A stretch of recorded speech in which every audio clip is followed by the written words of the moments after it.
Welcome to the Department of Grant Compliance and Administration's statewide training. Today's training topic is Private Schools Equitable Services Program Overview. Greetings, I am Lenitra Guess in the Federal Program Compliance Division at the Texas Education Agency. I am the state's private nonprofit ombudsman for equitable services. Today's presentation will provide participants a private nonprofit program overview of the Every Student Succeeds Act requirements for equitable services. This presentation will share an overview of equitable services, which include Private Nonprofit 101, the basics, PNP eligibility, PNP forms and application schedules, LEA PNP random validations, also known as desktop monitoring, the roles and responsibilities of the PNP State Ombudsman, some TEA frequently asked questions regarding PNP services, and PNP resources. The PNP 101 basics. One of the first PNP basics is defining what nonprofit means. The Code of Federal Regulations defines nonprofit as an agency, organization, or institution owned and operated by one or more corporations or associations whose net earnings do not benefit and cannot lawfully benefit any private shareholder or entity. The Code of Federal Regulations also defines non-public as an agency, organization, or institution that is nonprofit and not under federal or public supervision or control. Local school districts are required to provide services which are designed to meet and supplement educational needs for eligible private school students. Equitable services must be secular, neutral, and non-ideological for all educational services, materials, and equipment. Equitable educational services compared to public schools, provided in a timely manner, and monitored and enforced by the PNP Ombudsman. Now I would like to share information regarding the eligibility of private nonprofit students in schools. The ESSA eligible programs for equitable services include Title I Part A programs, which falls under the ESSA Section 1117, and the Title VIII programs are under ESSA Section 8501, and those programs include Title I Part C, Title II Part A, Title III Part A, Title IV Part A, and Title IV Part B. For Title I Part A eligibility, on the PS 3099 private school schedule, the LEA is required to enter data which would generate funding for services for eligible private schools. The poverty data must be generated by using children ages 5 through 17 for both the public school and the private school. Low-income students attending these eligible private schools generate funding either by the data from same source, which is using the same measure of poverty as public schools, such as free and reduced lunch data, the survey with extrapolation, using comparable data from a survey and allowing the results to be extrapolated from representative sample if completed data are not available. Proportionality, applying the same low-income percentage of each LEA attendance area to number of PNP children residing in the area. Or the equated measure, using two data sources for public school students and apply to the private nonprofit population, or using comparable data from another source, such as tuition scholarship application. Students served must reside in participating Title I Part A public school attendance areas. The LEA and the private nonprofit school officials establish the multiple educationally related objective criteria for services during consultation. Only targeted students which meet the selection criteria are eligible to be served with Title I Part A funding. Poverty is not a criteria for receiving services. For students residing in Mexico and attending Texas private nonprofit schools which receive Title I Part A services, the Title I Part A residency requirement has not been met. Therefore, students are not eligible for Title I Part A services. In regards to a third-party contractor under the Title I Part A program, the LEA may contract with an outside company and provide the private nonprofit school tutoring services. The contractor must comply with all Title I Part A program requirements. The LEA must monitor the third-party services and performance to ensure that it is meeting the requirements of Title I Part A. The contractor must specify detailed services on invoices that are submitted to the LEA, such as the date of services, the amount of services provided, the cost of services, as well as other information.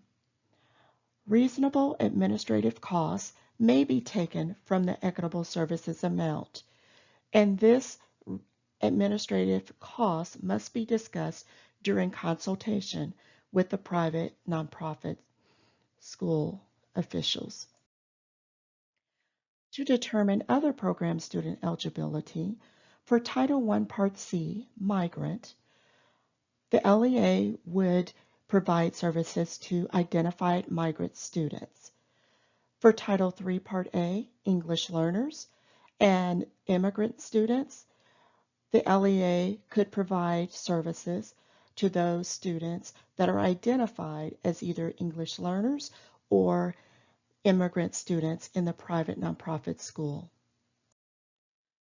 For Title III Part A, students residing in Mexico and other states are eligible for services if they meet the English learner eligibility criteria and the eligible student attends a private nonprofit school that is located in an area served by the LEA, which also receives a Title III Part A grant. Eligible students' residency is not a factor like it is under Title I Part A. I will share just a few forms and schedules that are related to equitable services. The Affirmation of Consultation form for 21 through 2022 will be made available May 31st. Once available, the form may be found in ESSA reports. An Affirmation of Consultation form is required to be submitted through ESSA reports for all participating private nonprofit schools. The affirmation forms are due in ESSA reports no later than September 3rd, 2021. If a PNP school opts not to participate in equitable services, the LEA keeps documentation on file. In this case, an Affirmation of Consultation form should not be submitted to TEA. The instructions for completing the Affirmation of Consultation will be posted on the TEA PNP webpage. Please review those instructions prior to submitting the Affirmation of Consultation forms. This is a snapshot of the PS 3099 Private School Schedule, Part 1.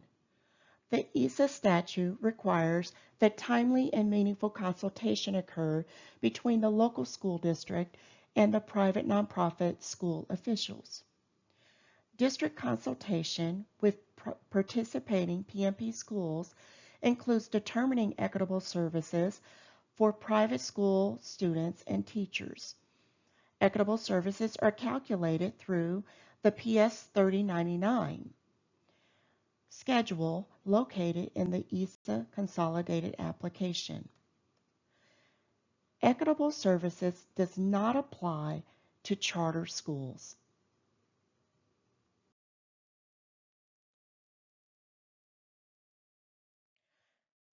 Here is a copy of the PS 3099 Private School Schedule, Part 2. In this form, this is just an example of Title I, Part A, and the calculations for equitable services.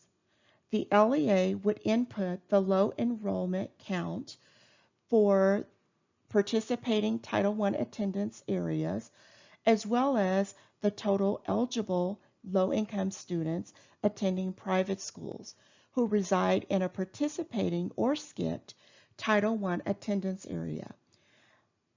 The enrollment counts should include only those students ages 5 through 17. Now I will share a little bit about the LEA PNP random validations.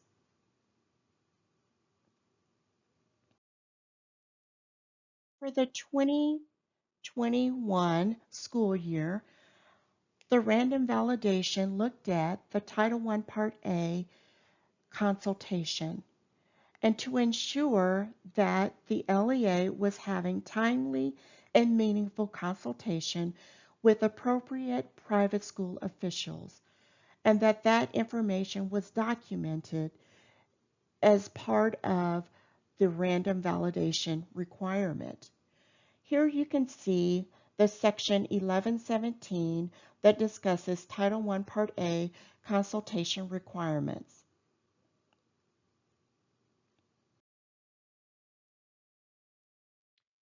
We also looked at the Title VIII consultation requirements, which are found in section 8501.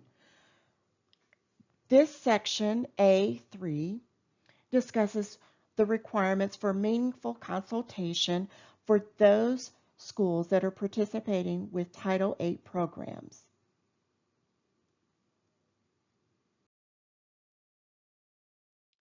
The other indicator that we looked at during the 2021 school year is the written affirmation for Title VIII programs, and that is under Section 8501, which states that the LEA shall maintain in the agency's records and provide a copy to TEA of a written affirmation of consultation.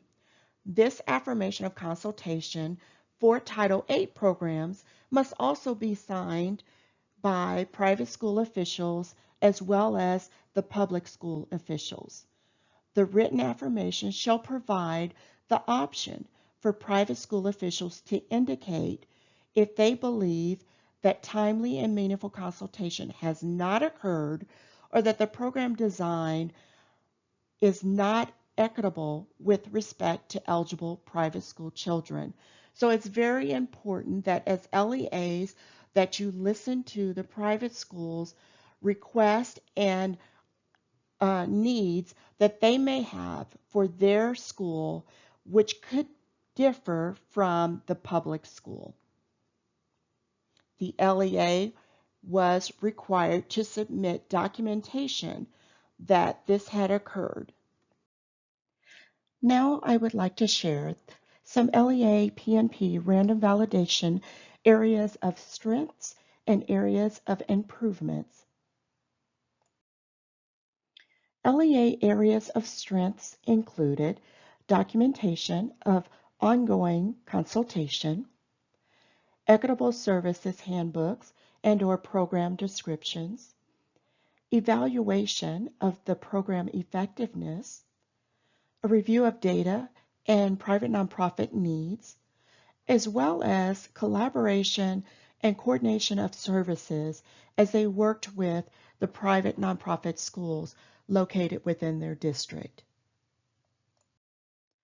I would also like to share some areas of improvement that were a result of the LEA random validation review. There was a lack of Title I Part A direct instructional programs. An LEA must provide direct instructional services under Title I Part A.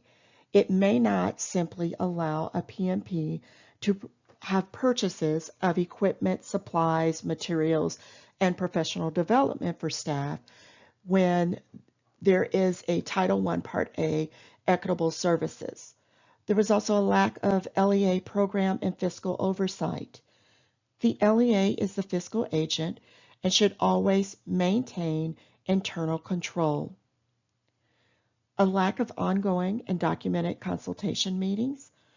The meetings that the LEA has with the PNP should be documented by date, meeting topic, meeting notes, and kept on file on a regular basis. There was no coordination and collaboration of services with the private nonprofit school, and there was no evaluation of the PNP equitable services. The LEA must ensure that there is an evaluation of those title services that were provided to the private school during the school year. The most common findings regarding equipment is that the equipment was not always delivered directly to the LEA first. Equipment should not be delivered to the private school. The LEA should deliver the equipment and ensure that it is in a secure place at the private school. The bar is set pretty high for property that is located on site at private schools.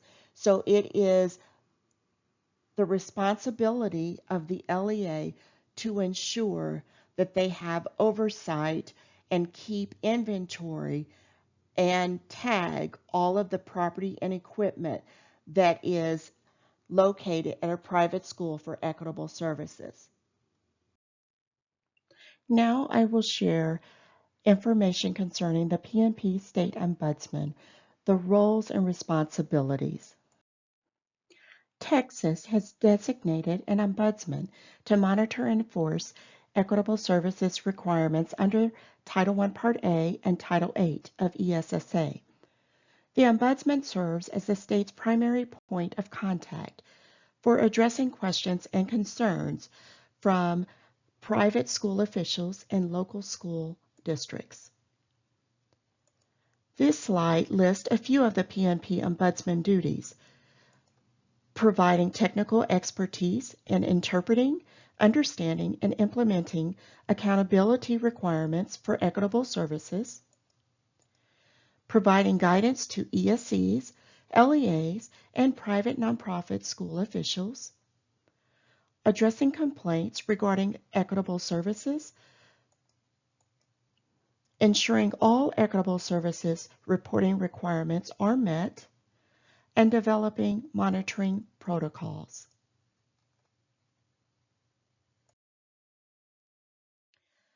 The complaint process that is submitted to a PNP State Ombudsman requires a formal submission.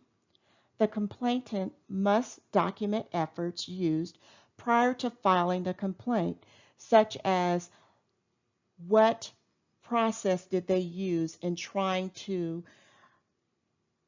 meet with the LEA and resolve any questions or issues that were occurring. It must include supporting documentation. The PNP complaint is reviewed by the Ombudsman, and a final Ombudsman decision is delivered within 45 days. Part of the PNP State Ombudsman support is also overseeing the state monitoring processes and procedures, collaborating with the state fiscal compliance process, coordination with other staff monitoring, addressing those formal complaints as I spoke of earlier, and also consulting with PNP organizations such as TEPSAC and the Texas Private School Association. I'd like to spend a moment to go back to consultation.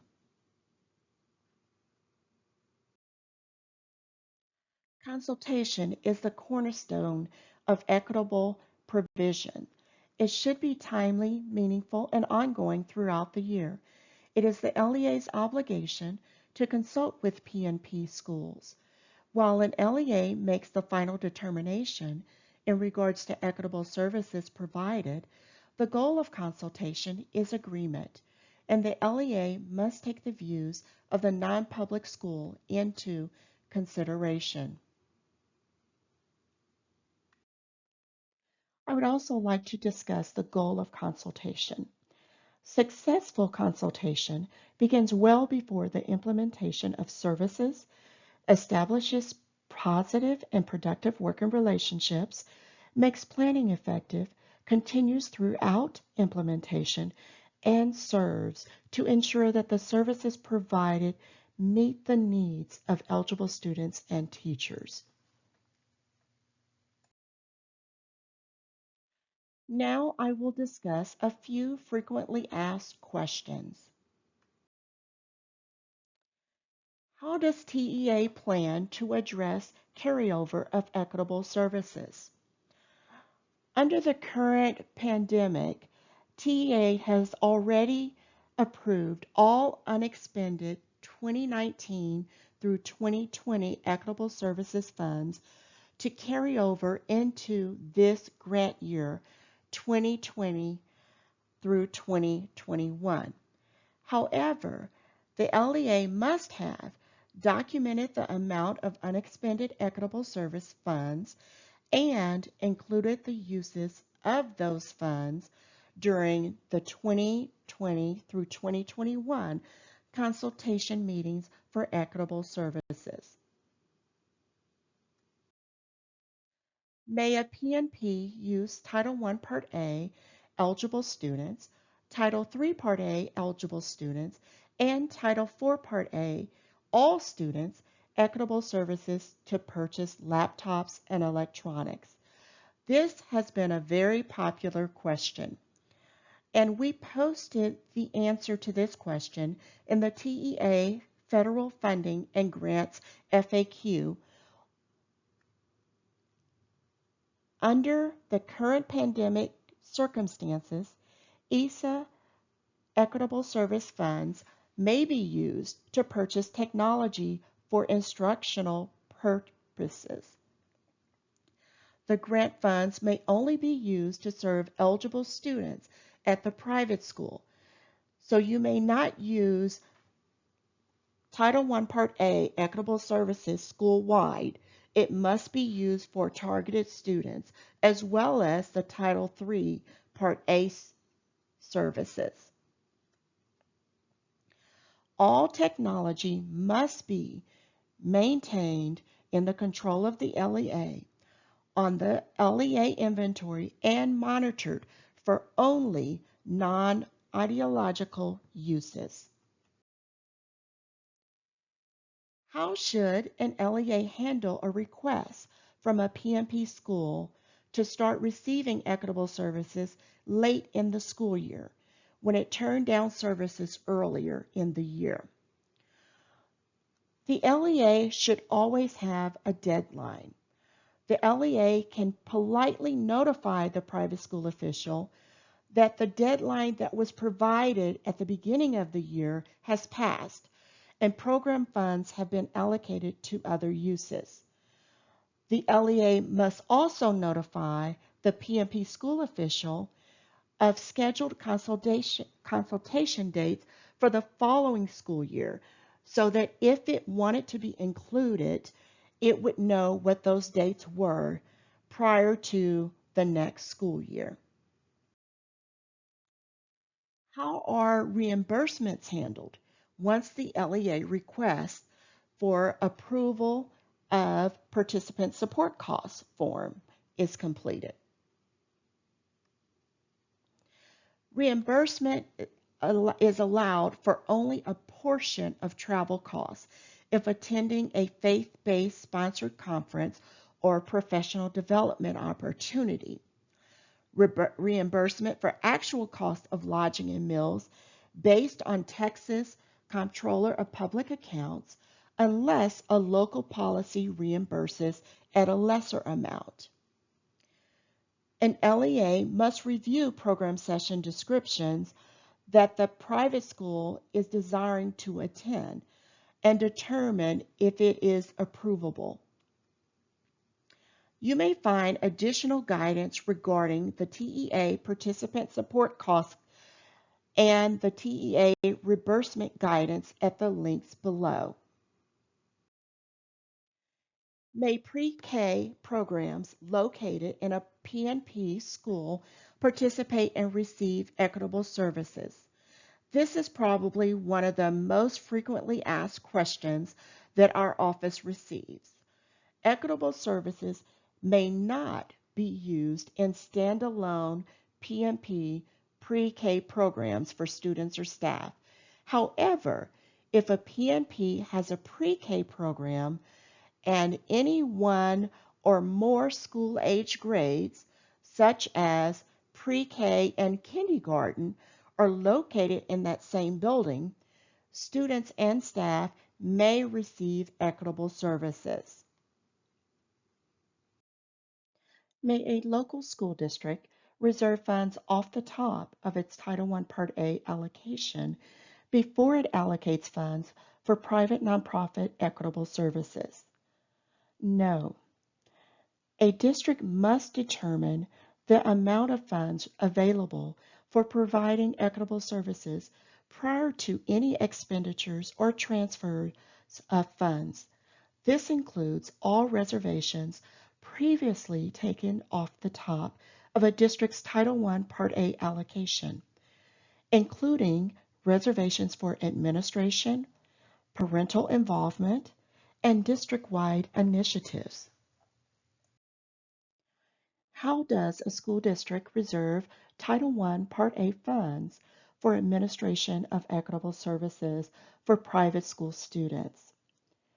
The district may reserve an amount that is reasonable and necessary to administer the equitable services from the Equitable Services Reservation of Title I Part A funds. The district determines this amount separately from the funds needed to administer the Title I program for students in public schools. The administration cost of equitable services is one in which the LEA and the private school must discuss during consultation. Many LEAs and private nonprofit schools ask the question, what is direct administration cost? Direct costs are those costs that can be identified specifically with a particular final cost objective, such as a federal award or other internally or externally funded activity, or that can be directly assigned to such activities relatively easily with a high degree of accuracy. If you would like to learn more about direct administration costs, you may view the Code of Federal Regulations, CFR, number 200.413.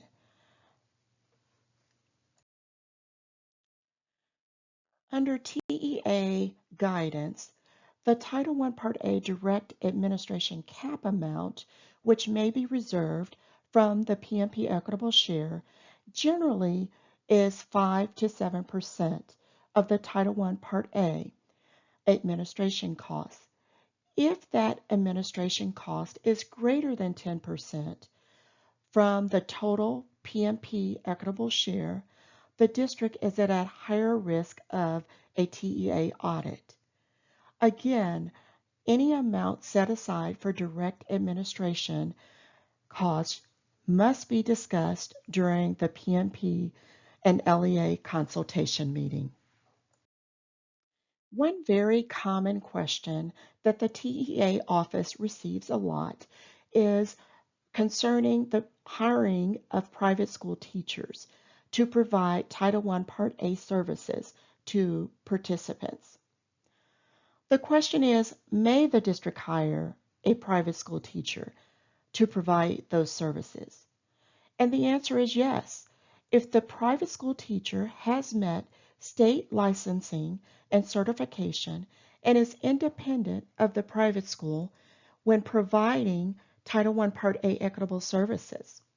The private school teacher must be under the direct supervision of the district or the third-party provider.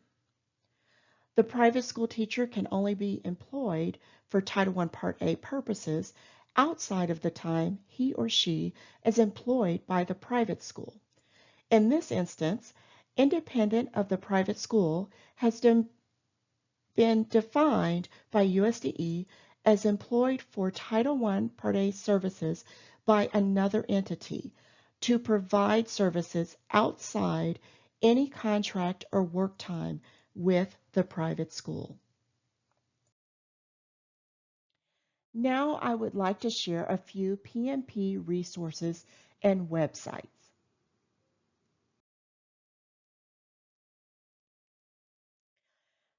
The ESSA federal statute for Title I Part A is under Section 1117. And Section 8501, as I stated earlier, provides the requirements for Title VIII programs that you can see on the screen. You may also review the ESSA Consolidated Application Program Guidelines, and because it lists equitable service requirements under each title program. On our TEA webpage, we also have additional resources. I would like to point out a new resource that we have that is called the ESSA Private School Equitable Services Frequently Asked Questions, which started in October of 2020 as a new resource. You may find the latest document on our PNP webpage.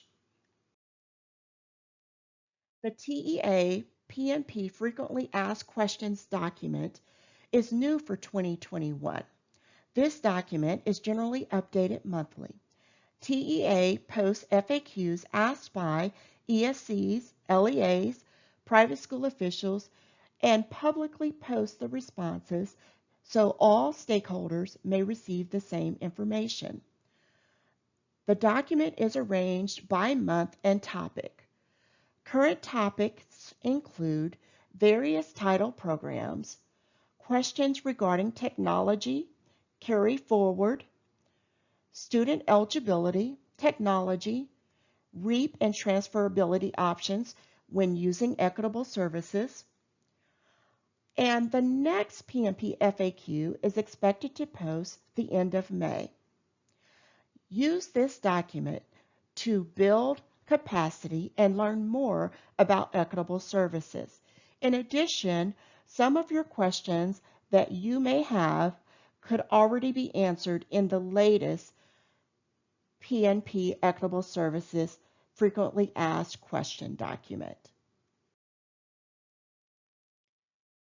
You may also view other documents on the TEA PNP webpage, the statewide ESSA Title I Part A Capacity Building Initiative by Region 20, and the USDE Office of Nonpublic Education.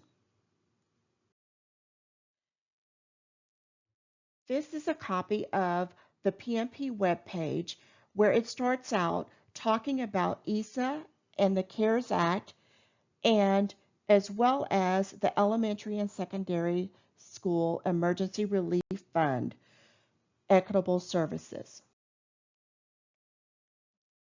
This is the website for the statewide ESSA Title I Part A Capacity Building Initiative, as well as the start of the PNP webpage under the same initiative. There are more documents and materials to come. The U.S. Department Office of Non-Public Education has a webpage as well. You may join their listserv to receive direct resources and documents and information from the Office of Non-Public Education. In addition, you may locate the ESSA Title I Part A Equitable Services Updated Non-Regulatory Guidance on the ONP webpage as well as the TEA webpage. The latest Title I Part A Equitable Service Guidance is dated October 2019. We are still awaiting an updated ESSA Title VIII Equitable Services Guidance that has not been delivered yet. I would like to leave you with my TEA contact information. You may contact me in the Federal Program Compliance Division at PNP Ombudsman at TEA.texas.gov. This presentation is intended solely to provide general information and guidance to Texas ESCs, LEAs, and private nonprofit schools, and reflects the Texas Education Agency's current understanding of the ESSA statute and applicable federal guidance. The content of this presentation is subject to change as a result of further potential information and guidance provided by federal agencies with regulatory oversight of ESSA programs. This presentation does not constitute legal advice, and participants are therefore advised to seek legal counsel regarding the information and guidance provided in this presentation before acting on such information and guidance.